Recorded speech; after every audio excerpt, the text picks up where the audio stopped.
Un roi, chapitre 12. Roboam se rendit à Sichem, car tout Israël était venu à Sichem pour le faire roi.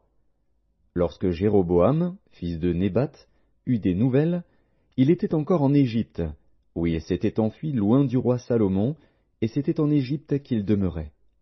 On l'envoya appeler. Alors Jéroboam et toute l'assemblée d'Israël vinrent à Roboam et lui parlèrent ainsi. Ton père a rendu notre joug dur. Toi maintenant, allège cette rude servitude et le joug pesant que nous a imposé ton père, et nous te servirons. Il leur dit, Allez, et revenez vers moi dans 3 jours. Et le peuple s'en alla. Le roi Roboam consulta les vieillards qui avaient été auprès de Salomon, son père, pendant sa vie, et il dit, Que conseillez-vous de répondre à ce peuple? Et voici ce qu'ils lui dirent. Si aujourd'hui tu rends service à ce peuple, si tu leur cèdes, et si tu leur réponds par des paroles bienveillantes, ils seront pour toujours tes serviteurs. Mais Roboam laissa le conseil que lui donnèrent les vieillards, et il consulta les jeunes gens qui avaient grandi avec lui et qui l'entouraient. Il leur dit, Que conseillez-vous de répondre à ce peuple qui me tient ce langage? Allège le joug que nous a imposé ton père.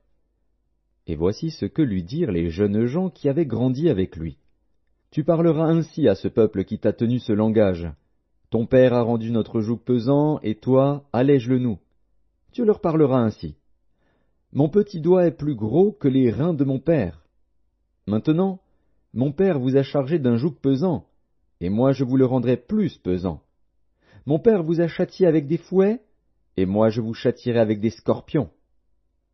Jéroboam et tout le peuple vinrent à Roboam le 3e jour, suivant ce qu'avait dit le roi, Revenez vers moi dans 3 jours. Le roi répondit durement au peuple. Il laissa le conseil que lui avaient donné les vieillards, et il leur parla ainsi d'après le conseil des jeunes gens. Mon père a rendu votre joug pesant, et moi je vous le rendrai plus pesant.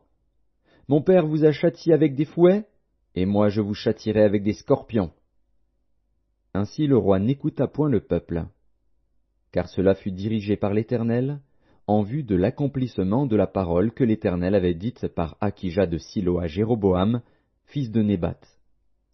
Lorsque tout Israël vit que le roi ne l'écoutait pas, le peuple répondit au roi, Quelle part avons-nous avec David?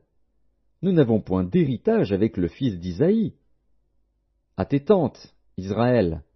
Maintenant, pourvois à ta maison, David. Et Israël s'en alla dans ses tentes. Les enfants d'Israël qui habitaient les villes de Juda furent les seuls sur qui régna Roboam. Alors le roi Roboam envoya Adoram, qui était préposé aux impôts. Mais Adoram fut lapidé par tout Israël, et il mourut. Et le roi Roboam se hâta de monter sur un char pour s'enfuir à Jérusalem.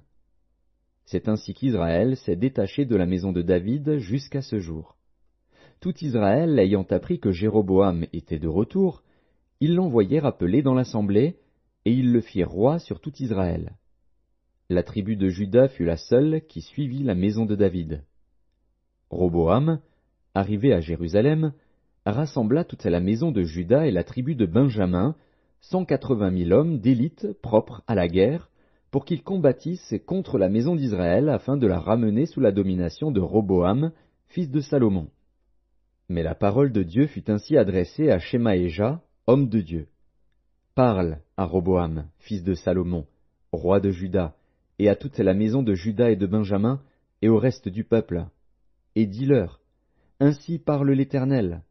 Ne montez point, et ne faites pas la guerre à vos frères, les enfants d'Israël. Que chacun de vous retourne dans sa maison, car c'est de par moi que cette chose est arrivée. Ils obéirent à la parole de l'Éternel, et ils s'en retournèrent, selon la parole de l'Éternel. Jéroboam bâtit Sichem sur la montagne d'Éphraïm, et il y demeura. Puis il en sortit, et bâtit Pénuel. Jéroboam dit en son cœur, Le royaume pourrait bien maintenant retourner à la maison de David. Si ce peuple monte à Jérusalem pour faire des sacrifices dans la maison de l'Éternel, le cœur de ce peuple retournera à son Seigneur, à Roboam, roi de Juda, et ils me tueront et retourneront à Roboam, roi de Juda. Après s'être consultés, le roi fit 2 veaux d'or, et il dit au peuple, « Assez longtemps vous êtes montés à Jérusalem. Israël, voici ton Dieu, qui t'a fait sortir du pays d'Égypte. » Il plaça l'un de ces veaux à Béthel, et il mit l'autre à Dan. Ce fut là une occasion de péché. Le peuple alla devant l'un des veaux jusqu'à Dan. Jéroboam fit une maison de haut lieu, et il créa des sacrificateurs pris parmi tout le peuple et n'appartenant point aux fils de Lévi. Il établit une fête au 8e mois, le 15e jour du mois, comme la fête qui se célébrait en Juda, et il offrit des sacrifices sur l'autel. Voici ce qu'il fit à Béthel afin que l'on sacrifiât au veau qu'il avait fait. Il plaça à Béthel les prêtres des hauts lieux qu'il avait élevés. Et il monta sur l'autel qu'il avait fait à Béthel le 15e jour du 8e mois, mois qu'il avait choisi de son gré. Il fit une fête pour les enfants d'Israël, et il monta sur l'autel pour brûler des parfums.